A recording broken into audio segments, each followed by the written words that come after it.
মা একবার তুলতে গেছিল, তুলতে পারে নাই, অনেক ভিতরে বই। ওই যে কত বড় বড় হয়েছে, অত উঁচাটা কেমনে তুলবে?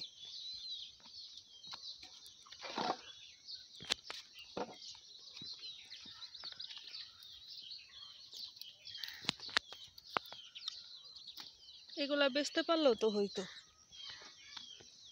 কিন্তু মানুষে তো নেবে না, তাই না? কই নেয়? বাড়ির লোকেরা তো নেয় না, আশেপাশের লোকেরা। কতজন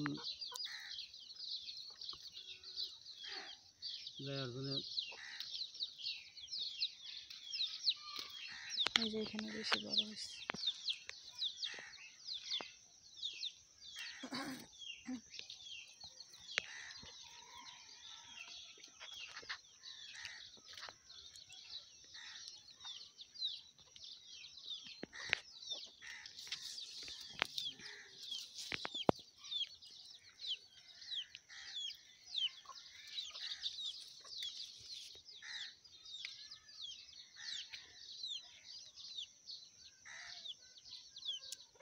আরো ডাল দিলে মনে হয় আরো ছড়াইতো না গাছ? ডাল দিয়ে ছড়া না, বড় হলে যত ধরবে তত ধরবে।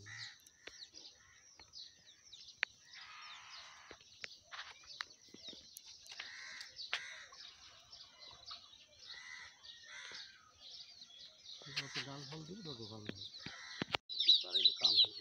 আমাদের সিম টিম তোলা শেষ, এখন হচ্ছে আমরা এখানে রেস্ট নিতেছি। রেস্টের ফাঁক দিয়ে কিন্তু আমার শ্বশুর আব্বাও যাইসা পড়ছে, আর সিমগুলা এখন ওটারে পরীক্ষা নিরীক্ষা করবে, বসলো।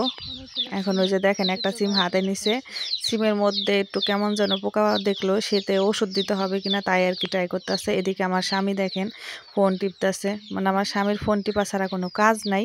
সিম তুললাম আমরা দুইজনে, আর উনি বসে বসে ফোন টিপতেছে। আমার শ্বশুর আব্বা এখন যে রিচার্জ চালা যাইতেছে।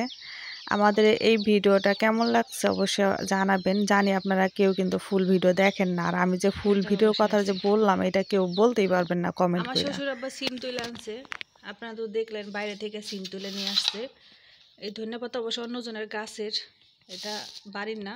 এই দেখেন কতগুলা সিম তুলছে, সিমের কালারটা কিন্তু অনেক সুন্দর। এইগুলা হচ্ছে সিমগুলো একটু হালকা ভাপ দিয়ে ফ্রিজে রাখবো, যাতে করে গরম আসলে খাইতে পারি। এই সিম দিয়া এই মাছ রান্না করব। এগুলা মাছের ভাবতেছেন এরকম ভাগা দিছে কেন? এই মাছগুলা ভাগা দিছি কারণ এগুলো হচ্ছে ভাগ ভাগ করে ফ্রিজে রাখবো, এই জন্য। এই যে দেখেন, আর এই কটা হচ্ছে রান্না করব। একটা হচ্ছে ঝোল রান্না করব, আর একটা হচ্ছে চচ্চড়ি করব এই ধনিয়া দিয়ে।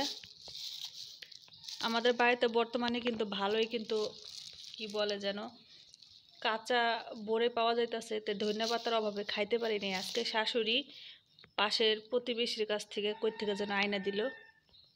সিমগুলা কেমন বলেন তো? আমাদের এই সিমগুলা দেখতে দেখা যায় মানে বড় বড়, কিন্তু আসলে এটা কিন্তু আরও বড় হয়। আর এইগুলার বিচি কিন্তু একেবারে ছোট ছোট, বিচি হয় না তেমন এই সিমগুলা। আমার ছেলেকে নিয়ে আমার শাশুড়ি বাইরে চলে গেছে, আর আমি এখন রান্না করব, কাটাকুটা করবো, এগুলা রান্না করার জন্য প্রস্তুত করতেছি।